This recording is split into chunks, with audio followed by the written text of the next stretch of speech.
रामकृष्ण लीला प्रसंग स्वामी शारदानंद जी द्वारा लिखित पाठ संख्या 51 साधना तथा दिव्योन्माद। उस समय श्री रामकृष्ण देव के पूजनादि के बारे में हृदय का कथन। हृदय कहता था, श्री रामकृष्ण देव जिस समय मंदिर में रहते थे उस समय का तो कहना ही क्या है, अन्य समय भी काली मंदिर में प्रविष्ट होने पर एक अनिर्वचनीय दिव्य आवेश की अनुभूति से रोंगटे खड़े हो जाते थे। पूजन के समय श्री रामकृष्ण देव किस प्रकार आचरण करते हैं यह मुझे देखने का लालच होता था।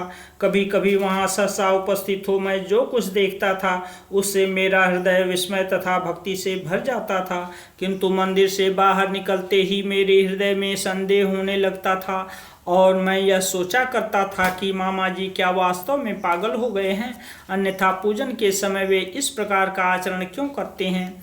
रानी रासमणि तथा मथुर बाबू को इस प्रकार पूजन करने की बात विदित होने पर उनके मन में इसकी क्या प्रतिक्रिया होगी, यह सोचकर भी मैं अत्यंत भयभीत हो जाता था। किंतु मामा जी के मन में एक बार भी यह बात उदित नहीं होती थी और इस संबंध में कुछ कहने पर भी वे उस ओर कोई ध्यान नहीं देते थे। उस समय मैं अधिकतर उन्हें कुछ कह भी नहीं पाता था। एक प्रकार की अव्यक्त भीति तथा संकोच से मेरा मुंह बंद हो जाता था और उसके तथा अपने बीच एक अनिर्वचनीय दूरत्व के व्यवधान का मैं अनुभव करता था। इसलिए चुपचाप यथासाध्य उनकी सेवा में ही तत्पर रहता था, किंतु मन में यह चिंता होती थी कि कहीं मामा जी किसी दिन कोई कांड न कर बैठें। पूजन के समय सहसा मंदिर में पहुंचकर श्री रामकृष्ण देव की जिन चेष्टाओं को देखकर हृदय के मन में युगपद विस्मय, भय तथा भक्ति का उदय होता था, उस संबंध में उसने हमसे इस प्रकार कहा था। मैं देखता था कि जवा पुष्प के साथ बिल्व पत्र का अर्घ्य सजाकर मामा जी ने सर्वप्रथम उसके द्वारा अपने मस्तक, वक्षस्थल, सर्वांग यहाँ तक कि अपने पैर पर्यंत स्पर्श कर तदनंतर उसे जगदम्बा के पाद पद्मों में अर्पण किया। मैं देखा करता था कि शराब के नशे में मस्त व्यक्ति की तरह उनका वक्षस्थल तथा नेत्र आरक्त हो उठे हैं और उस हालत में हिलते डुलते हुए पूजन के आसन को त्याग कर सिंहासन पर आरूढ़ हो वे अत्यंत स्नेहपूर्वक जगदम्बा की ठोड़ी को स्पर्श कर प्यार, गान, परिहास अथवा बातचीत कर रहे हैं, अथवा श्री मूर्ति के हाथ पकड़कर उन्होंने नृत्य करना ही प्रारंभ कर दिया। मैं देखता था कि श्री जगदम्बा को अन्नादि का भोग लगाकर एकाएक वे खड़े हो गए तथा थाली के से एक ग्रास व्यंजन लेकर शीघ्रता के साथ सिंहासन पर चढ़कर माँ के मुंह में उसे स्पर्श कराकर कहने लगे, ले माँ भोजन कर, अच्छी तरह से भोजन कर। बाद में कभी वे यह कह उठे, मैं भोजन करूं, अच्छा कर रहा हूं। यह कहकर उसका कुछ अंश स्वयं ग्रहण करने के पश्चात बाकी अंश पुनः माँ के मुंह में देकर कहने लगे, मैंने तो खा लिया है, अब तू भोजन कर ले। एक दिन मैंने देखा कि भोग लगाते समय काली मंदिर में एक बिल्ली को म्याऊं म्याऊं करती हुई देखकर माँ भोजन करेंगी, माँ भोजन करेंगी, यह कहते हुए मामा जी भोग का अन्न उसे ही खिलाने लगे। मैं देखता था कि एक दिन रात में जगन माता को शयन कराकर मुझे अपने पास सोने के लिए कह रही हैं, अच्छा सो रहा हूँ। यह कहते मामा जी जगन माता के चांदी के पलंग पर कुछ देर तक सो रहे। मैं यह भी देखता था कि पूजन के निमित्त बैठकर वे इस प्रकार तन्मयता के साथ ध्यान में निमग्न हो गए हैं कि बहुत देर तक उनकी बाह्य चेतना एकदम विलुप्त हो गई। प्रातःकाल उठकर माँ काली की माला बनाने के लिए मामा जी प्रतिदिन पुष्प चयन करते थे। मैं देखता था कि उस समय भी वे किसी से वार्तालाप कर रहे हैं, हंस रहे हैं, आदर अनुरोध तथा कौतुक परिहास आदि कर रहे हैं। पुनः मैं यह देखता था कि रात में मामा जी बिल्कुल नहीं सोते। जब मेरी नींद खुलती थी तभी मैं यह देखा करता था कि मामा जी उसी प्रकार भावाविष्ट होकर बातें कर रहे हैं, गा रहे हैं अथवा पंचवटी में जाकर ध्यान में निमग्न हैं। श्री रामकृष्ण देव की रागात्मिका पूजा को देखकर काली मंदिर के खजांची आदि कर्मचारियों की जल्पना तथा मथुर बाबू के समीप समाचार भेजना। हृदय कहता था कि श्री रामकृष्ण देव के इस प्रकार के आचरण को देखकर उनके मन में आशंका होने पर भी किसी दूसरे से उस संबंध में कहकर परामर्श लेने का कोई उपाय नहीं था। क्योंकि वह व्यक्ति कदाचित मंदिर के कर्मचारियों में उस बात को और अधिक फैला दे।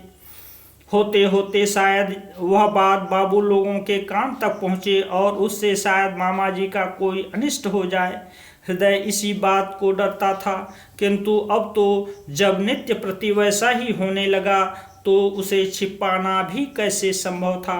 कुछ अन्य लोगों ने भी पूजन के समय काली मंदिर में जाकर श्री राम कृष्ण देव के उन आचरणों को स्वयं देखा तथा खजांची आदि कर्मचारियों से शिकायत की। तब तो इन कर्मचारी लोगों ने भी काली मंदिर में स्वयं जाकर अपनी आंखों से सब कुछ प्रत्यक्ष देखा, किंतु श्री राम कृष्ण देव की देवाविष्ट के सदृश आकृति, उनके निसंकोच आचरण तथा निर्भीक उदासीन भावों को देखकर वे लोग भी सहम गए और सहसा उनसे कुछ कहने अथवा निषेध करने में विफल हुए। वहां से दफ्तर में लौटकर परामर्श करने के पश्चात उन लोगों ने निश्चय किया कि या तो भट्टाचार्य महोदय पागल हो गए हैं अथवा उन पर किसी भूत प्रेत का आवेश हुआ है, अन्यथा पूजन के समय कोई भी इस प्रकार शास्त्र विरुद्ध मनमाना आचरण नहीं कर सकता। अस्तु, उन लोगों ने ही सोचा कि देवी का पूजन तथा भोग राग आदि कुछ भी नहीं हो रहा है, उन्होंने सब कुछ नष्ट कर दिया है, अतः बाबू लोगों के समीप यह समाचार भेजना नितांत आवश्यक है। मथुर बाबू के निकट समाचार भेजा गया। उत्तर में उन्होंने कहला भेजा कि वे स्वयं शीघ्र ही उपस्थित हो उस संबंध में यथोचित व्यवस्था करेंगे और तब तक भट्टाचार्य महोदय जिस तरह पूजनादि कर रहे हैं वैसे ही करते रहें, उसमें किसी प्रकार की बाधा न पहुंचाई जाए। मथुर बाबू का इस प्रकार का समाचार पाकर सभी लोग अत्यंत व्यग्रता के साथ उनके आगमन की प्रतीक्षा करने लगे। वे सोचने लगे कि बस अब की बार भट्टाचार्य महोदय का पदच्युत होना अनिवार्य है, बाबू आते ही उन्हें हटा देंगे। देवता की सन्निधि में अपराध भला देवता कब तक सहन कर सकते हैं। श्री राम कृष्ण देव का पूजन देखने के निमित्त मथुर बाबू का आगमन तथा उस संबंध में उनकी धारणा। मथुर बाबू किसी को बिना कोई सूचना दिए एक दिन पूजन के समय अचानक काली मंदिर में पहुंच गए और बहुत देर तक श्री राम कृष्ण देव के क्रियाकलापों को देखते रहे, किंतु भाव विह्वल श्री राम कृष्ण देव ने उनकी ओर ध्यान न दिया।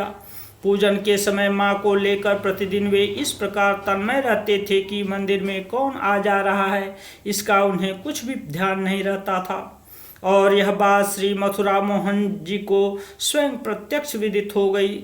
तत्पश्चात श्री जगन्माता के समीप बालक की भांति उनके सप्रेम आग्रह अनुरोधादि को देखकर वे समझ गए कि ये प्रगाढ़ प्रेमा भक्ति जनित आचरण हैं।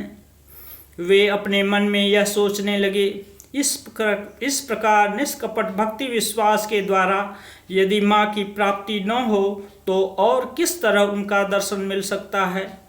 पूजन करते हुए भट्टाचार्य महोदय का कभी निर्वच्छिन्न अश्रु प्रवाह, कभी स्वाभाविक उद्दाम उल्लास और कभी कभी जड़ जैसी अचेतनता एवं निश्चल भाव तथा बाह्य विषयों में पूर्णतया ध्यान शून्यता, यह सब देखकर उनका हृदय अपूर्व आनंद से गदगद हो उठा।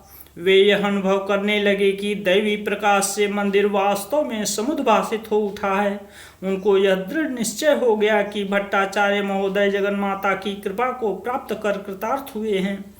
तदनंतर भक्ति पुनीत हृदय से एवं अश्रुपूर्ण नेत्रों से श्री जगन्माता तथा उनके अपूर्व पुजारी को दूर से ही बारंबार प्रणाम करते हुए वे कहने लगे, इतने दिनों बाद देवी की प्रतिष्ठा सफल हुई। अब श्री जगन्माता सचमुच यहाँ आविर्भूत हुई हैं और उनका पूजन भी ठीक ठीक संपन्न हो रहा है। कर्मचारियों में से किसी को भी कुछ न कहकर वे उस दिन घर लौट गए। दूसरे दिन मंदिर के प्रधान कर्मचारी को उनका यह निर्देश मिला, भट्टाचार्य महोदय चाहे जिस प्रकार से भी पूजन क्यों न करें, उनके कार्य में किसी प्रकार की बाधा न पहुँचाई जाए।